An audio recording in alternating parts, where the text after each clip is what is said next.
అందరికీ నమస్తే. Welcome to our channel. Present మనతో పాటు గెస్ట్గా ఉన్నారు పొలిటికల్ అనలిస్ట్ శ్రీలీల గారు. మేడం నమస్తే అండి. నమస్తే అమ్మ. మేడం, జగన్మోహన్ రెడ్డి గారి హయాంలో చాలా ఇబ్బంది పడినటువంటి డాక్టర్ సుధాకర్ గారి కుటుంబానికి నేడు మరి కూటమి ప్రభుత్వం అండగా నిలబడి ₹1,00,00,000 ఆర్థిక సహాయంతో పాటు వాళ్ళ కుమారుడు కూడా ఒక పదోన్నతిని అయితే కల్పించడం జరిగింది. దానిపైన మీ అభిప్రాయం ఏంటి? 2019 వైఎస్ జగన్మోహన్ రెడ్డి వింత పరిపాలన. ఉమ్, మరి వచ్చాడయ్య బాబు బ్లీచింగ్ పౌడర్ సీఎం అనాలా, ఉమ్, మరి లేకపోతే పారాసెటమాల్ సీఎం అనాలా? ఉమ్, అదే మరి. ఎందుకంటే అసలు ఒక నాయకుడు అంటే ఎలా ఉండాలి, అందులో ఒక రాష్ట్రానికి ముఖ్యమంత్రిగా ఉన్నప్పుడు ఆయన మీద ఎలాంటి బాధ్యతలు ఉంటాయి, ప్రజల పట్ల ఆయన ఎంత ఒక బాధ్యత గల వ్యక్తిగా ప్రవర్తించాలి అనేది మర్చిపోయి, ఉమ్, అంటే ఆ రోజున వాళ్ళ పరిపాలన ఎలా కొనసాగింది ఎవ్వరూ కూడా క్వశ్చన్ చేయకూడదు. అసలు జగన్మోహన్ రెడ్డి గారి గురించి ఏది మాట్లాడకూడదు. క్వశ్చన్ చేస్తే ఇంకా వాళ్ళ పని ఆ రోజుతో అంతే సంగతులు. ఓన్లీ పొగడాలి జగన్మోహన్ రెడ్డి గారు. బాగా అసలు ఒక రేంజ్ లో అసెంబ్లీ సాక్షిగా మనం చూసాం. ఆ రోజున అందరూ కూడా కవితలు రాసుకొని వచ్చి, జగనన్న నువ్వు లేకపోతే మేమేమైపోతామో, నువ్వు దేవుడు స్వామి అని చెప్పేసి మనం విన్నాం. ఏంట్రా బాబు మాకు ఈ కర్మ, 151 ఇచ్చింది ఇందుక ప్రజలు అని చెప్పేసి ఎవరి తలలో వాళ్ళు చెప్పులతో వాళ్ళ చెంపల పగలు కొట్టుకున్నది చూసాము. ఓట్లు వేసినందుకు వేళ్లు కట్ చేసుకున్నది చూసాము. మరి అంత దరిద్రంగా పరిపాలనించింది ఇంతవరకు ఎవరు కూడా చూడలేదు. మరి వాళ్ళ పరిపాలనకి పరాకాష్ట దళిత డాక్టర్ సుధాకర్ మరణం. చాలా ఘోరంగా అతన్ని హింసకు గురి చేయటమే కాకుండా, కేవలం ఒక డాక్టర్గా ఒక డాక్టర్ ఎలా రెస్పాండ్ అవుతాడు, ఏ విధంగా రియాక్ట్ అవుతాడంటే, ఏదైనా ఈ రోజున ఒక అనర్థం మనిషి టచ్ చేసుకోకూడని పరిస్థితి ఏర్పడింది రాష్ట్రంలో. అవును, ప్రపంచవ్యాప్తంగా మనం చూసాం. అన్ని దేశాల్లో చాలా వరకు ఈ కరోనా అనేది ఏ విధంగా విజృంభించింది. ఎవరో కూడా ఒకరిని ఒకరు మాట్లాడుకునే పరిస్థితి కానీ, బయటికి వెజిటేబుల్స్కి వెళ్ళి వస్తేనే మనం స్నానం చేసి వెజిటేబుల్స్ కూడా కడుక్కోవాల్సిన పరిస్థితి. అవును, ఎప్పుడు కూడా కనీవిని ఎరుగని రీతిలో చాలా దారుణమైన పరిస్థితులు ఫేస్ చేసాం. మరి అట్లాంటప్పుడు డాక్టర్లు ఎలా రియాక్ట్ అవుతారు? ఈ వ్యాధి అందరినీ కూడా చుట్టుముట్టేస్తుంది, వాళ్ళని కబళించి వేస్తుంది. మరి దీనికి పరిష్కారం ఏంటంటే అందరం కూడా మరి మాస్కులు ధరించాలి, కళ్ళు ముక్కులు ఇలా టచ్ చేయకూడదని చెప్పి రకరకాలుగా దానికి ప్రికాషన్స్ ఇచ్చారు. దాన్ని ఫాలో అవుతూ వచ్చాము. మరి ఇవన్నీ వదిలేసి ఒక డాక్టర్గా ఉన్న వ్యక్తి ఏ విధంగా అప్పుడున్న ఆ భయంకరమైన సిచ్యువేషన్కి రియాక్ట్ అవుతాడంటే, డాక్టర్ సుధాకర్ అదే చేశాడు. ఆయన తప్పేమీ చేయలే. ఆయన ఏ రాజకీయ నాయకులకు సంబంధించిన వ్యక్తి కాదు, ఏ రాజకీయాలను రెచ్చగొట్టే విధంగా ఆయన చేయలేదు. కేవలం ఒక డాక్టర్గా తను ఏదైతే అడగాలో అది అడిగాడు. అదే ఆయన చేసిన తప్పు. ఎవరైనా దాన్ని తప్పు అంటారా? కానీ జగన్మోహన్ రెడ్డి గారికి మాత్రం అది తప్పు అనిపించింది. ఏంటి, రాష్ట్ర ముఖ్యమంత్రిని నువ్వు తప్పు పడతావా, తప్పుగా మాట్లాడతావా, మాస్కులు లేవని చెప్పేసి మీడియా సాక్షిగా క్వశ్చన్ చేస్తావా?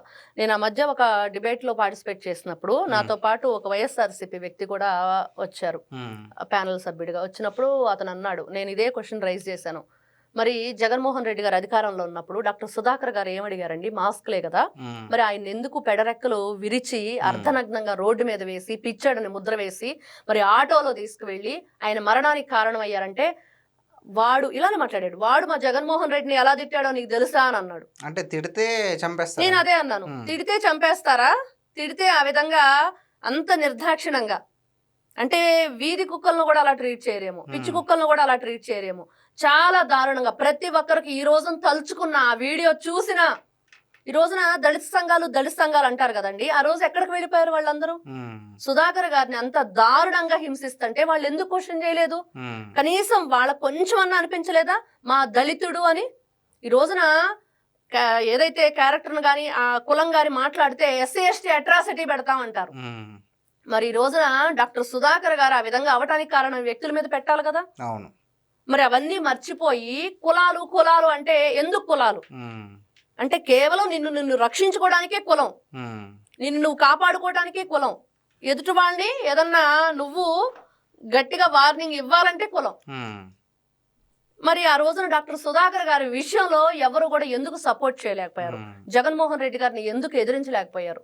ఈ రోజున మీరంతా కూడా కలిసికట్టుగా ఎవరైనా ఉన్నాము, మేమందరం అండగా నిలబడతాం, కనీసం హ్యూమన్ వాల్యూగానే ఎవరైనా వచ్చారా? ఎవరు ముందుకు రాలేదు కదా. కనీసం చనిపోయిన దహన సంస్కారాల తర్వాతే తెలుస్తుంది ఆయన చనిపోయాడని తెలుసు. అంత దారుణంగా అయితే చేయడం జరిగింది. ఆయన సెల్ఫీ వీడియోలు కూడా చాలా రిలీజ్ చేశారు. ప్లీజ్ అండి, సారీ అండి, నేను తెలియక మాట్లాడాను. దయచేసి నన్ను ఈ రాజకీయ ఉచ్చులోకి రొచ్చులోకి నన్ను లాగొద్దు. ఇంకెప్పుడు ఇలా మాట్లాడను, ఇంకెప్పుడు నేను జగన్మోహన్ రెడ్డి గారి గురించి క్వశ్చన్ చేయను అని చెప్పేసి చాలా బాధగా ఆయన మాట్లాడినారు. ఆ తల్లి వేదన ఈ రోజుకి కూడా. మరి ఆ కడుపు క్షోభ ఎవరైనా తీర్చగలరా? మరి జగన్మోహన్ రెడ్డి గారికి అవన్నీ తెలుస్తాయా? మరి అలాంటిది వాళ్ళకి ఏదో అంటే పూర్తిగా వాళ్ళ బిడ్డను అయితే తీసుకొచ్చి ఇవ్వలేరు, కానీ కూటమి ప్రభుత్వం అయితే అండగా నిలబడింది. వాళ్ళకొక ఈ మధ్య కాలంలో ఆవిడకున్న స్థలాన్ని కూడా కొంతమంది వైఎస్ఆర్సీపీ పార్టీకి సంబంధించిన కొంతమంది వ్యక్తులు కూడా లాగేసుకున్నారు అనేది మనం ఒక న్యూస్ లో చదివాం. అంటే వాళ్ళు ఎంతవరకు తెగించారు, ఏ విధంగా వాళ్ళని ఇబ్బంది గురి చేశారు, ఆ ఫ్యామిలీ మీద ఎంత కక్ష కట్టారు, ఇన్ని రకాలు. మరి ఈ రోజున కూటమి ప్రభుత్వం వాళ్ళకు ధైర్యాన్ని ఇస్తుంది, ఒక భరోసాని ఇస్తుంది, బ్రతకటానికి వాళ్ళకు ఒక బ్రతుకు తెరువుని చూపిస్తుంది. మరి ఎవరు కావాలి ఈ రోజున ఇట్లాంటి? మరి కూటమి ప్రభుత్వం మీద వైఎస్ఆర్సీపీ పార్టీకి సంబంధించిన ఈ జే బ్యాచ్ అంతా ఏ విధంగా విరుచుకు పడుతున్నారు, ఎన్ని అబద్ధాలు చెప్తున్నారు, ఎంత దారుణంగా ప్రాపకాండ చేస్తున్నారు, ఎంత దారుణంగా వాళ్ళు విషాన్ని చిమ్ముతున్నారో రాష్ట్రం మీద.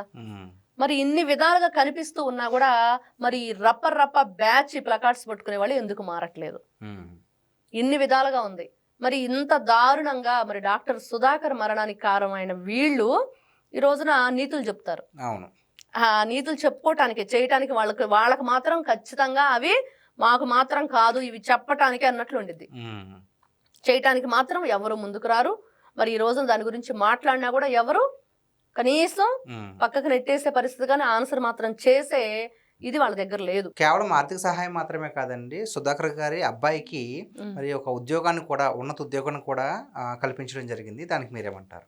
ఇక్కడ నిజంగా ₹1,00,00,000 సహాయం చేయటం వాళ్ళకి. అంతకుముందు మనం ఇదే విషయం ఆయన వీధి సుబ్రహ్మణ్యం వాళ్ళ విషయంలో కూడా చూస్తాం. వాళ్ళకి కూడా సేమ్ ఆ స్థలం కానివ్వండి, వాళ్ళకి ఈ ఆర్థిక సహాయం కానివ్వండి, అదేవిధంగా ఉద్యోగం కూడా. ఈ రోజున దళిత డాక్టర్ సుధాకర్ గారి కుమారుడికి కూడా మరి డిప్యూటీ తహసీల్దార్ గా పదవి ఇవ్వటం నిజంగా వాళ్ళకి చాలా హెల్ప్ అవుతుంది. అది అంటే అతనికి తగ్గ అర్హత ఏదైతే విద్యార్హత ఉందో దాన్ని బట్టి అది అలాట్ చేయడం జరిగింది.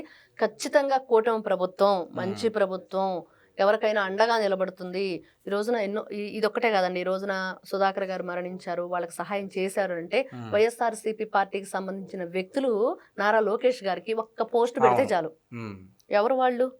వైసీపీ వాళ్ళు. అందులోనే లోకేష్ గారిని చాలా అత్యంత దారుణంగా విమర్శించి వాళ్ళు దూయబట్టారు. మరి అట్లాంటి వ్యక్తులకు కూడా సహాయ సహకారాలు అందించారు అంటే ఒక రాజకీయ నాయకుడు ఎలా ఉండాలి అంటే, నువ్వు రాజకీయ రంగ ప్రవేశం చేసి నువ్వు గెలిచిన తర్వాత అక్కడ పార్టీలు గాని, మతాలు గాని, కులాలు గాని ఏవి ఉండవు. ఒక ప్రజానాయకుడివి, ప్రజాప్రతినిధివి. అక్కడ ప్రజలు అంతవరకే. అక్కడ టీడీపీనా, జనసేననా, లేకపోతే వైఎస్ఆర్సీపీనా అనేది కాదు.